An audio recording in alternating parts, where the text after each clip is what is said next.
कोई भी सब्जी समझ ना आए तो एक बारी सरसों वाली बेसन की सब्जी बना के देखिए, बहुत ही अच्छा टेस्ट आता है। अगर आप मछली खाने के शौकीन हैं तो ये रेसिपी आपको बहुत पसंद आएगी। तो जिसके लिए 1 कटोरी बेसन ले लेंगे। बेसन यहाँ मैंने पतला वाला लिया है। और आधा छोटी चम्मच हल्दी पाउडर, आधा छोटी चम्मच मिर्ची पाउडर, आधा छोटी चम्मच धनिया पाउडर और 1 चम्मच अदरक लहसुन को घिस कर लेंगे।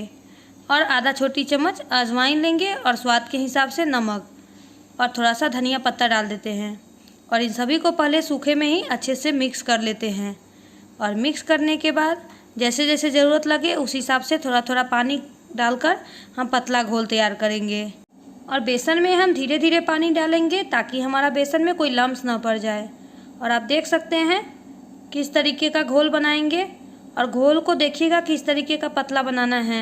बहुत सारे लोग पहले वाले वीडियो में कमेंट कर रहे थे कि बेसन की कतली जो बनाते हैं वो जब ग्रेवी में डालते हैं तो वो पिघल जाता है।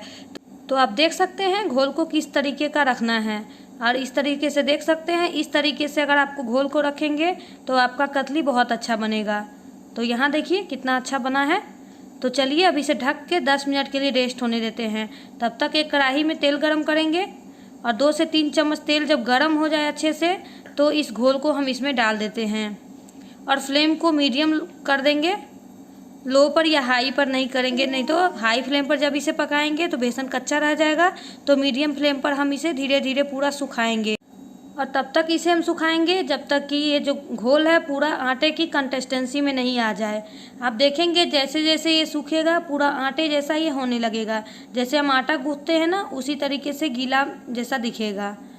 और देख सकते हैं कितना अच्छा सूखते जा रहा है और बेसन भी हमारा पकते जा रहा है। तो इसी तरीके से मीडियम फ्लेम पर इसी तरीके से और चारों तरफ से छुड़ाते हुए हम बेसन को पकाएंगे, नहीं तो इसमें कढ़ाई में बेसन चिपक जाएगा।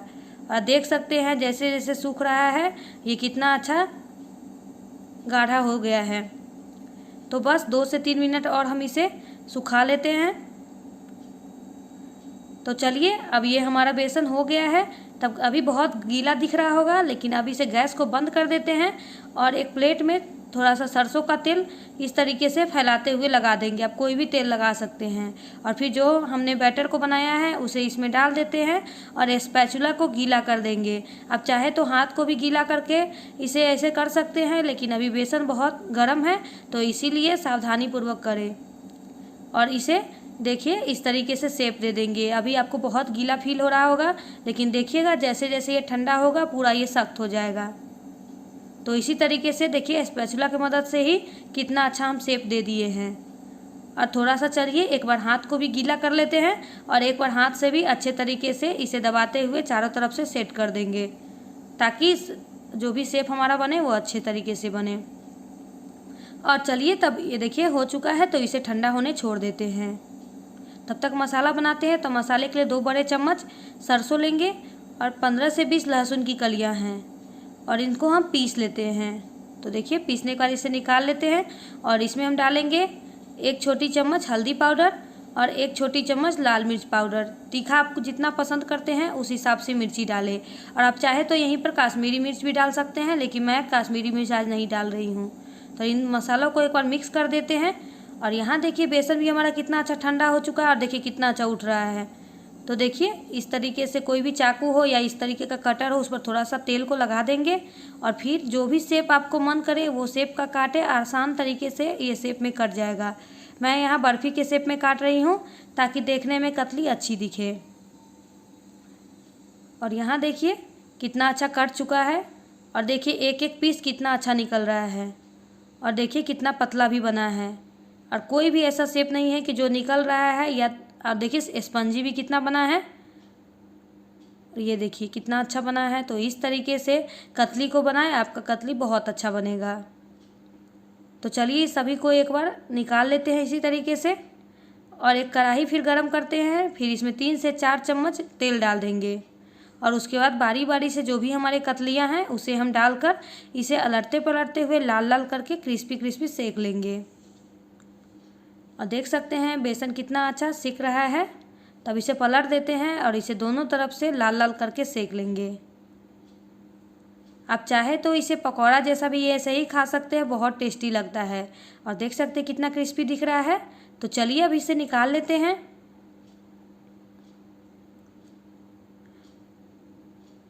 और इसे ऐसे भी खाइए, बहुत टेस्टी लगेगा, एक बार ज़रूर ट्राई करिएगा।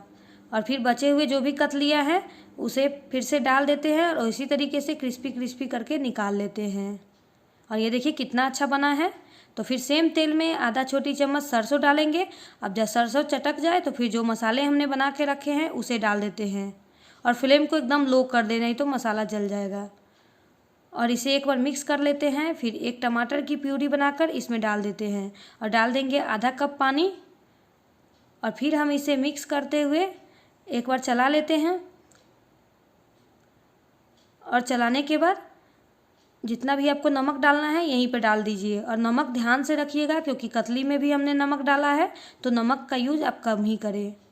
तो इस तरीके से मिक्स करते हुए और ढक देते हैं और ढकते हुए इसे 5 से 7 मिनट तक अच्छे से भुनेंगे और बीच बीच में इसे चलाते रहेंगे ताकि मसाला हमारा जल नहीं जाए। और देख सकते हैं मसाला जैसे जैसे भुन रहा है तेल साइड से छोड़ रहा है। तो चलिए एक बार और इसे ढक देते हैं। और ये देखिए जैसे जैसे मसाला भुनते जा रहा है इसका कलर भी चेंज होते जा रहा है और साइड से तेल भी छोड़ते जा रहा है। तो इसी तरीके से लगभग 2 से 3 मिनट और हम इसे भून लेते हैं। और ये देखिए मसाला कितना अच्छा भुन चुका है और मसाला भी पूरा दानेदार दिख रहा है और तेल भी चारों तरफ से सेपरेट हो गया है। तो इस तरीके से मसाले की भुनाई अच्छे से करें तब आपकी सब्ज़ी देखिएगा बहुत टेस्टी बनेगा। और देख सकते हैं मसाला कितना दानेदार है। तो चलिए अब ज़्यादा इसे नहीं भुनेंगे। अब इसमें जितना भी आपको ग्रेवी पसंद हो उस हिसाब से पानी डालें। और देखिए यहाँ लगभग मैंने 1 गिलास पानी का यूज़ किया है। तो एक बार मिक्स कर देते हैं और मिक्स करने के बाद हम इसे ढक के लगभग 5 से 7 मिनट तक लो फ्लेम तक मसाले को अच्छे से पकाएंगे। और 5 मिनट के बाद देखिए मसाले में कितना अच्छा बॉयल आ गया है और तेल भी बीच में पूरा हो गया है। तो बस अब एक बार मिक्स कर देते हैं। और मिक्स करने के बाद हम जो भी कतलियाँ को फ्राई करके रखे हैं उसे इसमें डाल देते हैं। और इसके बाद हम इसे ढककर फिर से 3 से 4 मिनट बस हम इसे पकने देंगे ताकि मसाले का फ्लेवर पूरा कतली में भी अच्छे से चला जाए। और ये देखिए लगभग 3 से 4 मिनट बाद देखिए कितना अच्छा ग्रेवी हो गया है और तेल भी चारों तरफ से छोड़ चुका है। और देख सकते हैं कतली कितना अच्छा दिख रहा है। और एक एक कतली देखिए कितना परफेक्ट है, कोई भी कतली टूटा हुआ नहीं है। तो पिछली बार जब मैंने बेसन की सब्ज़ी बनाई थी उसमें बहुत सारे लोग कमेंट कर रहे थे, तो इसीलिए मैंने एक बार फिर से ये बेसन की सब्ज़ी बनाई है। और उसके बाद थोड़ा सा कटा हुआ धनिया पत्ता डाल देते हैं और थोड़ा सा कसूरी मेथी को इस तरीके से क्रश करके डालेंगे। और उसके बाद एक बार मिक्स कर देते हैं और गैस को बंद कर देते हैं। और अभी ऐसा दिख रहा है, थोड़ा ठंडा होने के बाद हम इसको दिखाते हैं। तो चलिए ढक कर ठंडा होने देते हैं। और ये देखिए फ्रेंड ठंडा होने के बाद कितना अच्छा दिख रहा है और ग्रेवी भी देखिए कितना परफेक्ट है। तो इसे रोटी हो चावल हो कोई भी के साथ सर्व करें, चावल के साथ ये सब्ज़ी बहुत ही मज़ेदार लगती है। अगर आप मछली खाने के शौकीन हैं तो एक बार इस रेसिपी को ज़रूर ट्राई करें, पूरा ये मछली का फ्लेवर देने वाला है। और ये देखिए फ्रेंड कतली भी कितना परफेक्ट बना है। तो एक बार मेरे तरीके से इस बेसन की सब्ज़ी को ज़रूर ट्राई करें और वीडियो पसंद आए तो लाइक करें, चैनल को सब्सक्राइब करें और बेल आइकन को ज़रूर दबाएं। मिलती हूँ नई रेसिपी में।